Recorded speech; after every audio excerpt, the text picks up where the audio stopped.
Bonjour, nous allons continuer notre parcours dans la préhistoire de la chimie, de la mécanique quantique, pardon, en passant à la théorie atomique. Quand je parle de théorie atomique, je ne parle pas de la physique atomique, celle que vous connaissez avec la physique nucléaire, ce genre de choses.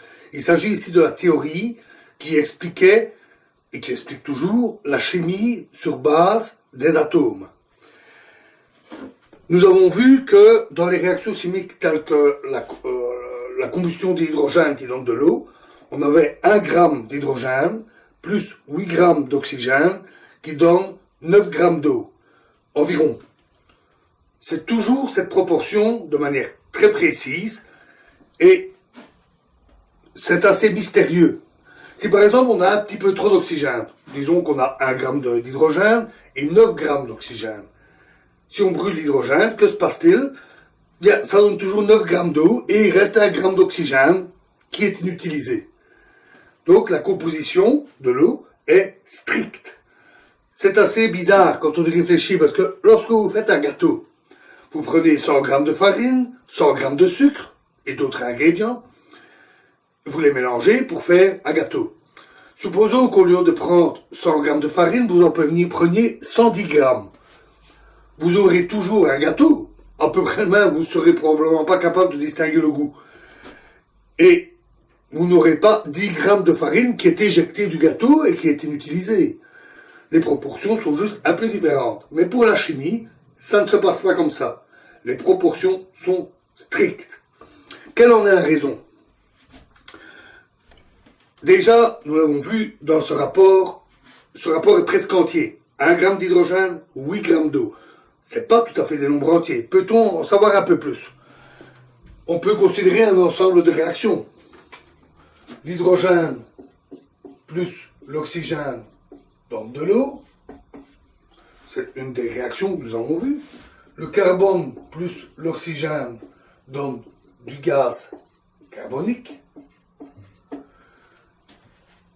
Le carbone plus de l'hydrogène donne du méthane, le gaz naturel. On peut aussi considérer la combustion du méthane en présence d'oxygène et d'autres réactions entre ces divers éléments. On peut alors comparer, globalement, en faisant quelques petits calculs assez simples, quelle est la proportion d'hydrogène par rapport à celle qui est là dans un ensemble de réactions. Et là, le résultat est sans appel. La proportion d'hydrogène ici et ici est un nombre entier exact. Cette fois-ci, c'est plus une approximation, c'est plus environ un nombre entier. C'est vraiment exactement un nombre entier. Mais ça ne nous apporte pas grand-chose en réalité, parce que même si les proportions H plus O qui donnent de l'eau n'étaient vraiment pas des nombres entiers, par exemple 1 gramme d'hydrogène et 8,7 grammes d'oxygène, on obtiendrait encore un tel rapport entre H et H. Ça montre simplement que l'ensemble de ces réactions est cohérent. Est-ce que l'on peut vérifier si ces nombres entiers apparaissent bien quelque part? Est-ce qu'ils jouent vraiment un rôle?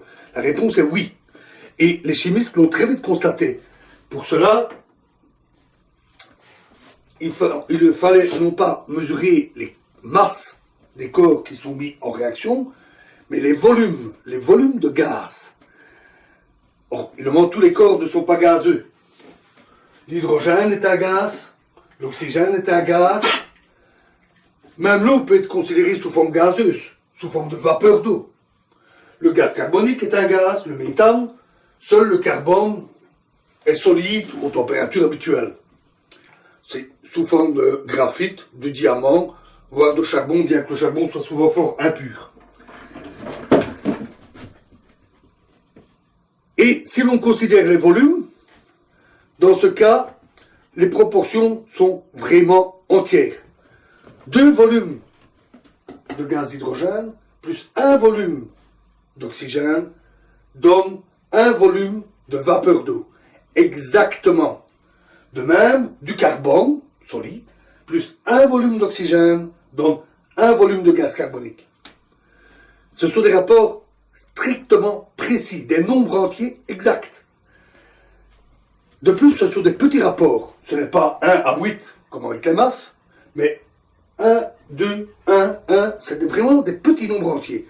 C'est tout à fait caractéristique. Comme si les éléments s'assemblaient de manière simple. Et cet assemblage d'éléments tend à donner l'idée que la matière est composée d'atomes. Nous l'avons vu avec Démocrite, la théorie atomiste, et le pas à franchir n'était pas très difficile. Un des tout premiers, et sans doute le plus important au départ, à franchir ce pas, fut Dalton. Pas celui du Far West, celui de la France, de l'Angleterre, pardon, le chimiste. Il considéra que chaque élément correspondait à un type d'atome bien précis. Un type d'atome, un élément chimique. Dans ce cas, on peut imaginer que, puisque l'on a deux volumes d'hydrogène qui réagissent avec un volume d'oxygène, que l'on a deux atomes d'hydrogène qui se lient avec un atome d'oxygène. Et ils se lient toujours de la même manière. Ces liaisons en nombre entier conduisent alors automatiquement à des rapports entiers dans les réactions chimiques. Avec aussi une conséquence ou une hypothèse, c'est qu'un volume de gaz donné correspond, par exemple 1 mètre cube de gaz, correspond toujours à un nombre d'atomes bien précis, ou un nombre de molécules. C'est le nom que les chimistes donnèrent à ce type d'assemblage. Des atomes s'assemblent pour former une molécule.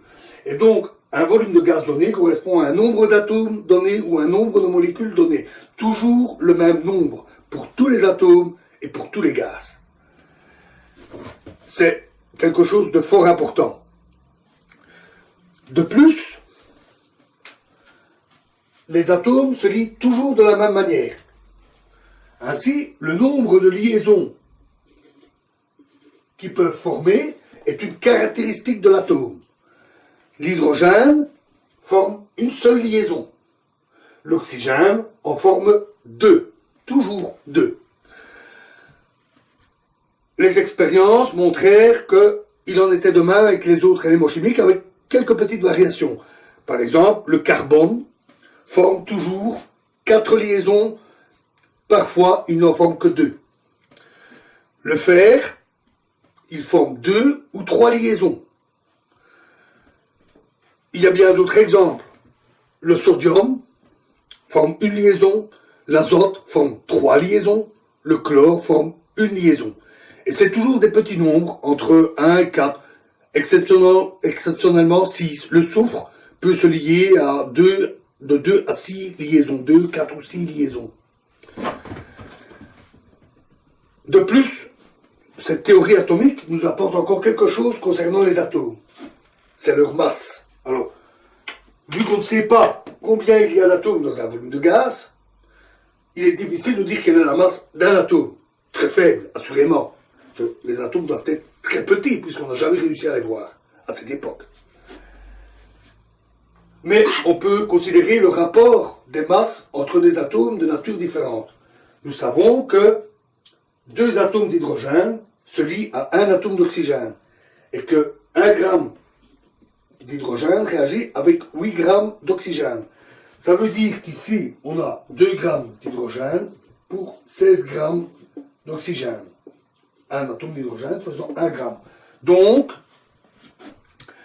un atome d'oxygène est 16 fois plus lourd qu'un atome d'hydrogène. Environ, rappelons-nous, les rapports des masses ne sont pas tout à fait des nombres entiers.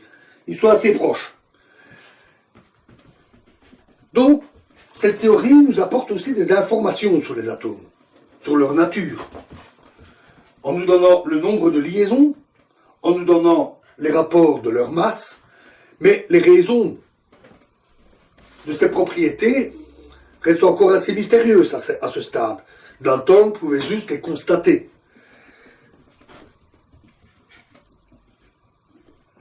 Cette théorie ne fut pas acceptée tout de suite.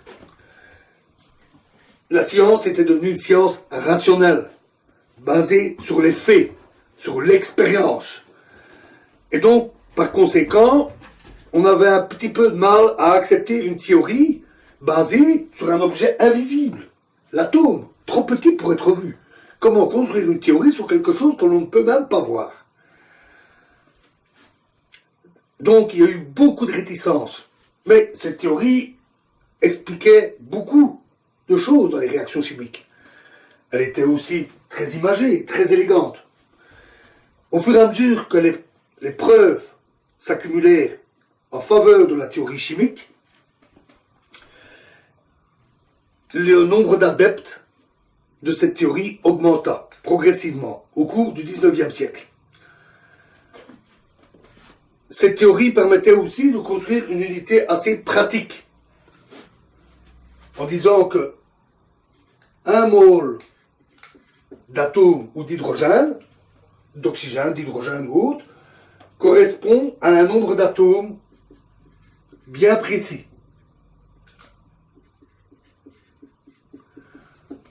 Ce nombre fut appelé nombre d'Avogadro, un scientifique qui inventa cette quantité, ce nombre. Donc, les relations deviennent faciles. Un mole d'hydrogène, deux moles d'hydrogène réagissent avec une mole d'oxygène en nombre, et donc des réactions précises. En plus, nous avons la relation du volume. Il se fait que un mole correspond à 22,4 litres. On peut se demander pourquoi ce rapport bizarre. Bon, d'abord, il faut rappeler qu'au début du 19e siècle, les unités n'étaient pas toujours les mêmes. On rencontrait en Angleterre encore les pouces ou les pieds. Donc, il ne faut pas toujours trop s'étonner des nombres un peu étranges dans les définitions. Le mole fut en fait défini à base du carbone. 12 grammes de carbone correspondant à un mole. À une mole, pardon. Même pour ceux qui n'acceptaient pas la théorie atomiste, cette unité était quand même une unité pratique, puisqu'elle permettait de dire une quantité donnée, mesurée en mole, réagit de manière précise. Et on pouvait comparer la masse d'une mole d'oxygène avec la masse d'une mole d'hydrogène, etc. Ça restait une unité pratique, même sans dire il y a autant d'atomes, si on n'y croit pas.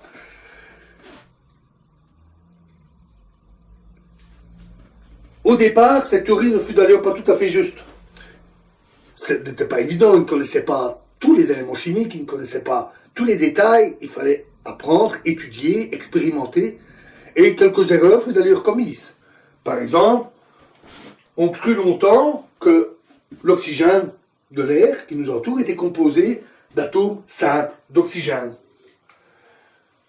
Rappelez-vous, quand on parlait des éléments chimiques, les chimistes décomposèrent les substances de façon à arriver à des substances qu'on n'arrivait plus à décomposer et qu'on appelait éléments chimiques. Ce fut le cas pour l'oxygène. On n'arrivait pas à le décomposer. Un peu plus tard, on découvrit qu'en réalité, l'oxygène pouvait bel et bien se décomposer. Il était composé non pas d'un atome, mais de deux. Il est, pour cette raison, la molécule d'oxygène, puisqu'il s'agit d'un assemblage, est notée O2. C'est un assemblage de deux atomes. Avec notre petite notation ici, ce sont deux atomes liés par deux liaisons. Il en est de même de l'hydrogène, qui est formé dans les conditions ambiantes d'une molécule H2, deux atomes d'hydrogène liés ensemble. Ce n'est que des détails, ça ne change pas grand-chose dans le résultat. Et tout ce que nous venons de dire reste exact malgré ces petits défauts, ces petites difficultés de départ.